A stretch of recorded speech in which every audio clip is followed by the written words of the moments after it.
All right, welcome to your new leadership role. I am absolutely thrilled to guide you through this explainer today. Think of this as your foundational training module for stepping up as a new supervisor. We're going to completely shift your mindset from, just standard everyday management to becoming what I like to call a safety detective, a leader who is literally dedicated to protecting their team. We'll be mapping out exactly how you can investigate hazards and, more importantly, prevent them from ever happening again. Here are the core competencies we're going to master today. First, we'll cover accidents versus near misses. Then, securing and investigating sites, followed by a real-world case study on a ladder fall. After that, we'll dive into the root cause mindset and finally, proactive prevention approaches. Let's just jump right in. Okay, Section 1. Accidents versus near misses. Now, the absolutely crucial point to grasp right out of the gate is the definitive difference between an accident and an incident, which we'll often just call a near miss. An accident is an unplanned event that interrupts what you're doing and actually causes injury or property damage. An incident, though, that's an unplanned event that had the potential to cause harm, but luckily it didn't. Think of a near miss as basically a free warning sign. It's the universe giving you a chance to fix a problem before someone gets seriously hurt. It's kind of like a chain reaction, right? Picture a rusty lifting gear just hanging there. That is our unsafe condition. Next thing you know, someone commits an unsafe act by walking directly under that suspended load. Then, suddenly, the gear cracks and drops the load right next to them. That is your near miss. Your heart skips a beat, but nobody is hurt. But if you ignore that, the next time it drops and actually strikes someone. Boom, catastrophic accident. Our whole goal as safety detectives is to intervene at stage 1 or 2 way before we reach that worst-case scenario. Now, when things do go wrong, the type of event totally dictates your response. For minor accidents, the ones not involving extensive medical treatment or loss of consciousness, you'll just use standard accident reports. These just establish the basic facts: the who, what, where, and when. Easy enough. But for serious accidents, you are required to complete an accident analysis report. And this demands that you answer the single most important question of all: why? You literally have to find the root cause. Moving right along, Section 2, Securing and Investigating Sites.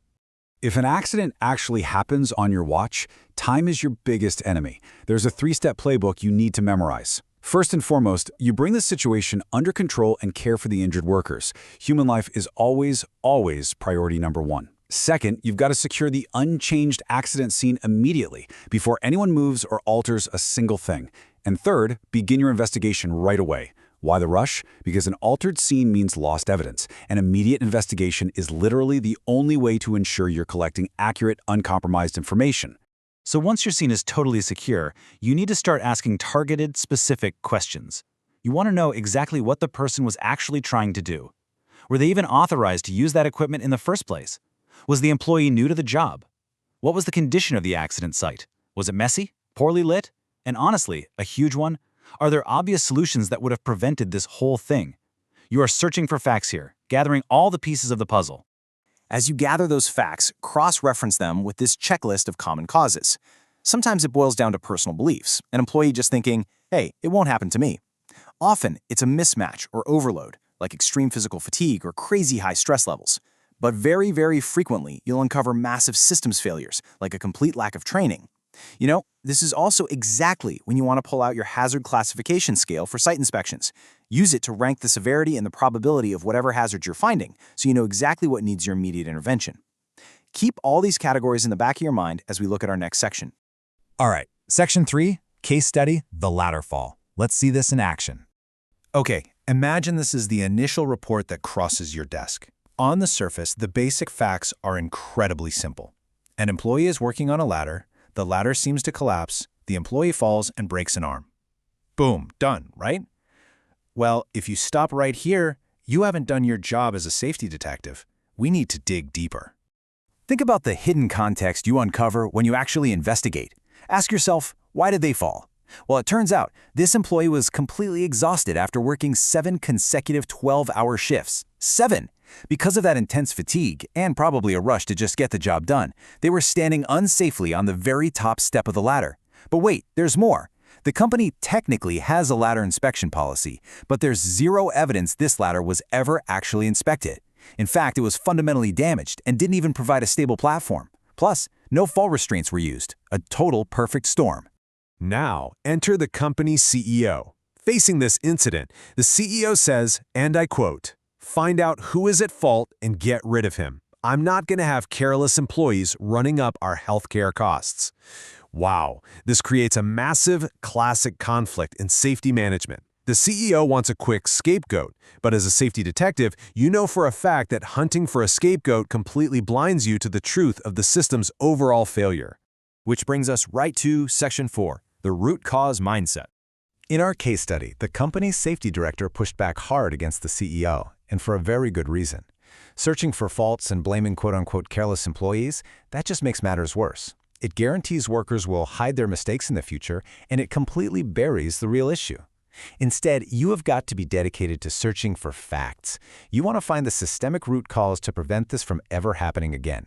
Think about it. If you just fire that tired employee, that broken ladder is still sitting out there on the floor, just waiting to collapse on the next person. To build your analytical skills and find that root cause, you have to be like a curious kid. You just constantly ask why. Why did the employee fall? Well, the ladder broke. Okay, why did it break? It was damaged. Why was a damaged ladder available on the floor? Because the inspection policy wasn't followed. Well, why wasn't it followed? Bingo! Now you're getting to the root systemic failure. By relentlessly asking why, you completely shift from assuming worker carelessness to discovering the actual operational breakdowns. And finally, Section 5, proactive prevention approaches.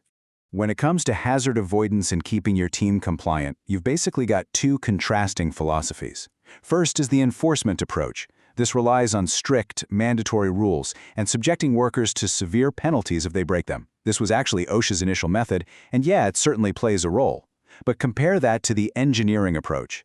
The engineering approach steps back and asks, can we just redesign the process or the workplace to completely eliminate the hazard in the first place? If a machine is dangerously loud, enforcement says write the worker up if they take off their earplugs. Engineering says let's just fix or replace the machine so it isn't deafening anymore. When you sit down to build your proactive safety plan, you're going to rely on these 3 lines of defense. First, you always try engineering controls. Engineer the hazard right out of existence. If you absolutely can't do that, you move to your second line, administrative or work practice controls. This is stuff like rotating workers so no single person is exposed to a hazard for too long. And finally, your third line is personal protective equipment, or PPE. And this is a really critical concept to wrap your head around. Personal protective equipment. Your hard hats, safety glasses, steel toe boots. That is your absolute last line of defense. It is literally the final barrier between your worker and a trip to the hospital. You should only be relying on PPE after you have completely exhausted every single option to engineer a safer system or put better administrative controls in place. So, as we wrap up this explainer, I want to leave you with one big question to chew on. As you step onto the floor tomorrow in your brand new role as a supervisor and a safety detective, the choice is entirely yours. Are you going to settle for just finding out who is at fault and taking the easy road, or will you step up, uncover the systemic root causes, and truly, genuinely protect your team? I think we both know the answer to that. Thanks so much for joining me today to learn how to keep your workplace safe. You're going to do great out there.